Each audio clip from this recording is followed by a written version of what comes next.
Hi, my name is Lyle Sopel, and you're here with me in my studio today, and I'm working on a jade eagle that I had started last week, and we did a little film on it, and if you're following my posts, you'll have seen how it started as a pretty big block and a rough cut, and we were using a saw to work through the shape. But now I've been working on the grinder, and I've shaped a lot of the material, the cuts off of it, and I started thinning the piece out. And so right now what I'm trying to do is find the proportion of the head, and I've sculpted it in shape as a rough, and it's still kind of a block right now, but I wanted to see what the actual look of the head would be in that particular place. So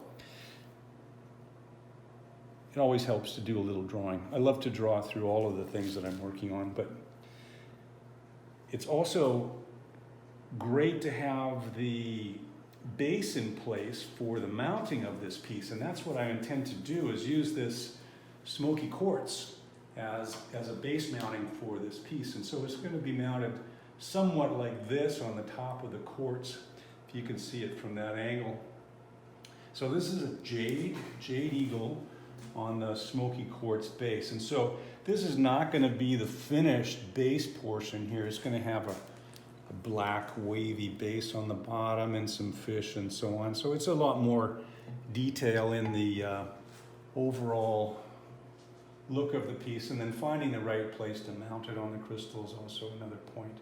So it still has a long way to go, but I wanted to show you how it progresses through the carving process. So all the way through, I'm controlling the shape, and I'm trying to get the gesture of the wing pattern, and so that's all laid in right from the beginning of the block. I put that gesture in so that I get movement, and then I'm turning the head so we have some tension in the piece rather than just have it square on.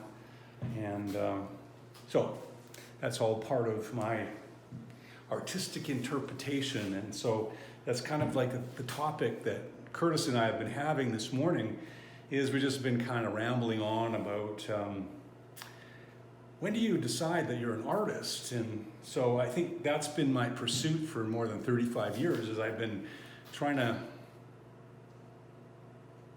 be an artist. I think that's what it was. When I was very young, I decided that I wanted to pursue an artistic career. So I went to school, and I studied, and then I went on to have different aspects of my jade sculpting career, and then went on to have my own studio and so on. So all along, I was pursuing an artistic career. And at some point,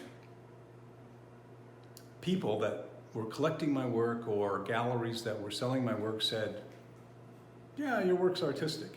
You're an artist." And I would always ask myself, well, am I?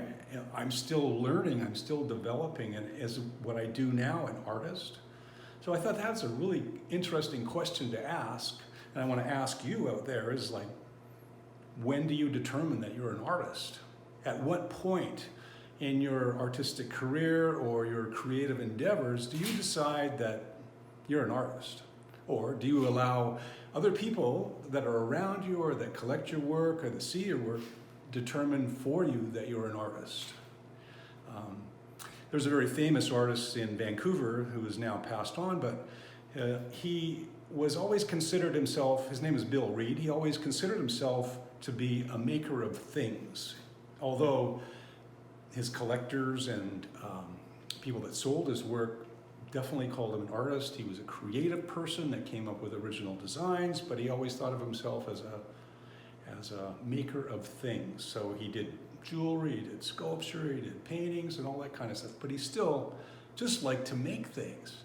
And I can really identify with that as well. I just really love to make things, but I make them with a particular, I guess, judgment. I judge how I like to see this. I like to have it in a certain way. I like to have minerals involved, and I like to work with hard stones, gems, all kinds of things like that. So I made that distinction about how I want to make things. And so other people around me decided that I'm an artist as well. And I think of myself as in pursuit of an artistic career, because I'm always learning, right? So I'd really like to know how you feel. How do you think of yourself? There's so many things that I see on the internet that people say, this is my artistic endeavor, and I go, well, I make a judgment, and I say, well, I don't think so. You know, that's so simple, that's so, you know, inappropriate or whatever, and they call it artistic, but is it artistic? Who determines that? You know, I have this friend who is a doctor, Dr. Zella Jackson, and she's in the marketing of contemporary art her whole life. She's a professor, she's got an engineering degree, she's got a lot of background in design, and she told me once, you know, you're not a professional artist until you make a profit. And I thought, that's a really interesting concept, that you're not determined by maybe society or where you work and how you sell until you make a profit on your art. She said, everybody else, if you're not making a profit on what your art, you're a craftsman, a hobbyist.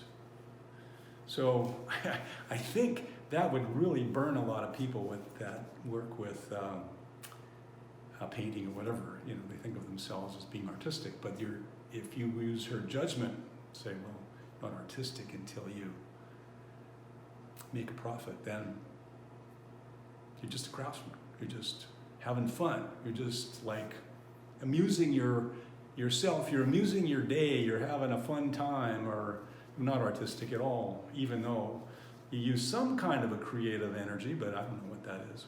So until you can turn that into a profit and approach it in that way, her aspect was, yeah, you're not an artist.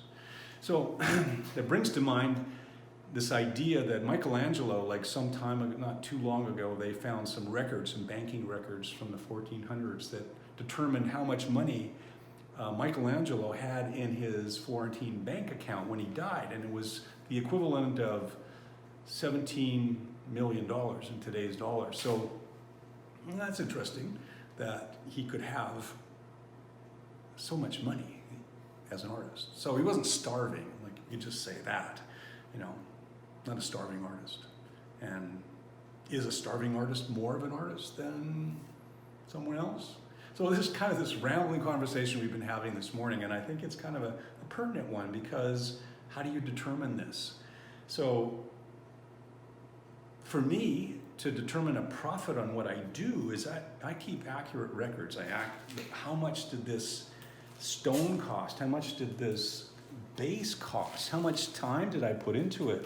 And then that all evaluates into how much I charge for it in the marketplace, and then I know what my clients will pay for it. So that gives me, you know, a way to value what I do. And I always make sure that I get a profit from it, because in this business, I can't continue without making money to buy more jade, more gemstones, pay the rent, pay the mortgage. All those kinds of things have to be in place. So it becomes a business as well. And there's a mix of business and art, or business and craft, whatever your judgment is of it. So I'd love to hear what you have to say about that. Now, is it relative to how creative you are, or is it relative to how much money you make, is the question, I think. Is it creativity or money that determines your artistic interpretation, or is it like the general society around you that says, yeah, he's an artist because he does that? What about Damien Hirst, for instance, who, you know, makes sharks in formaldehyde tanks, you know? Gets, I think he originally sold it for $12 million. How much profit was in that? The bigger the profit, the more artistic he is? I don't know. That's a really interesting question, and maybe we could resolve this question. If you answered this, give me some feedback. Let me know what you think, all right? Okay, so I'm gonna be on with my project and get on with the grinding, and so not going to answer the question myself. I'm just going to have a good time here. So thanks for being with me today, and stay creative. Bye for now.